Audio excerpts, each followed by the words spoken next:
ဆိုတော့အလှမယ်မကပဲဂိမ်းစထရီမှာပါလောကအတုပ်ဆုံးတော့မဲ့ခင်ရတနာဆိုပရိသတ်များလုံးပဲမင်္ဂလာပါရှင်ခင်ရတနာဆိုကတော့မြန်မာနိုင်ငံမှာအတုပ်ဆုံးကအလုပ်ဆုံးတဲ့အမှုပညာရှင်စီးရင်တွေကိုတဖြည်းဖြည်းဝင်လာခဲ့တာဖြစ်ပါတယ်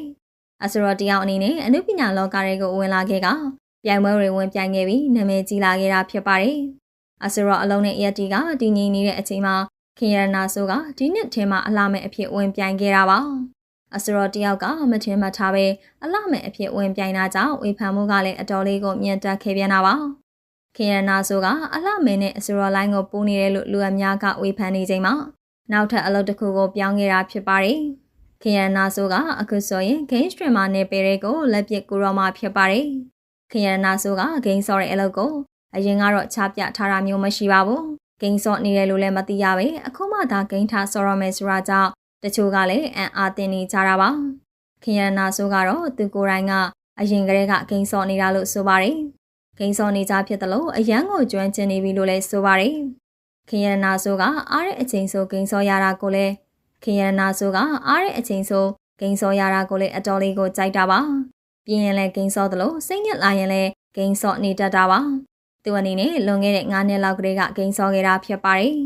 ဒါကြောင့်မို့လဲဂိမ်းဆော့ရဲ့တက်တန်းကများနေပြီဖြစ်ပါတယ်။ခင်ရနာဆိုကဂိမ်းဆော့ရတာလဲကြိုက်နေတဲ့အတွက်ဂိမ်းစထရီမှာလှုပ်ချင်တာဖြစ်ပါတယ်။ဂိမ်းစထရီမှာအဖြစ်လှုပ်ချင်ပေမဲ့ပစ္စည်းတွေကဈေးကြီးနေတဲ့အတွက်မလှုပ်ဖြစ်သေးတာပါ။ဒါပေမဲ့ TikTok မှာတော့ string ခဲ့ပါသေးတယ်။အဲဒီအချိန်တုန်းကကလေးတချို့ကကြော်ကြီးဆိုပြီးလူသိများခဲ့တာလို့ဆိုပါတယ်။တချို့ဆိုခင်ရနာဆိုလို့တော့မသိပဲကြော်ကြီးလို့သာလူသိကြတာလို့ရှင်းပြထားခဲ့ပါတယ်။ခင်ရနာဆိုကသူ့အနေနဲ့လိုင်းပူရာမျိုးမဟုတ်ပဲတကယ်လှုပ်တတ်တာတွေကိုလှုပ်ချင်နေတာလို့ဆိုပါတယ်ခင်ရနာဆိုကဂိမ်းစထရီမှာပါလှုပ်လိုက်ရင်အလောက်ကတော်တော်များတော့မှာပါအစရောလေးဟုတ်တယ်လို့ဆိုင်းကလည်းတီးလိုက်သေးတာဖြစ်ပါတယ်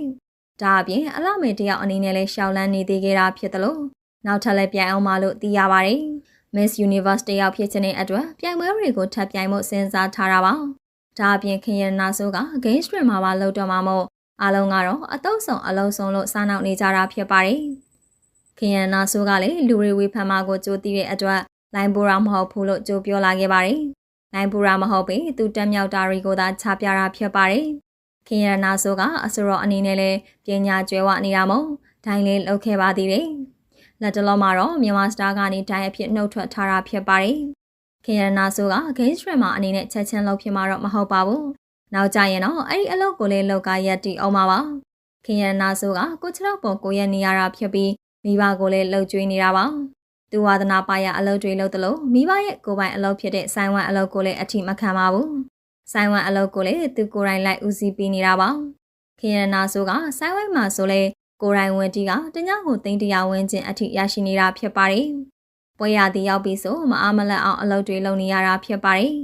ထက်မြက်တဲ့အမျိုးသမီးတယောက်ဖြစ်တာကြောင့်ဘယ်မျိုးသားကမှအာမကိုပဲရက်တည်နေတာဖြစ်ပါတယ်။ခင်မွန်နယ်နဲ့လည်းကွာရှင်ကတကူရဲသာရက်တည်နေတာပါ။ဂိမ်းစထရီမှာပါထပ်လုပ်တော့မဲ့ခင်ရနာဆိုပေါ်ပရိသတ်တို့ရဲ့အမြင်လေးကို comment မှာပြောပြပေးခဲ့ကြပါအောင်ရှင်။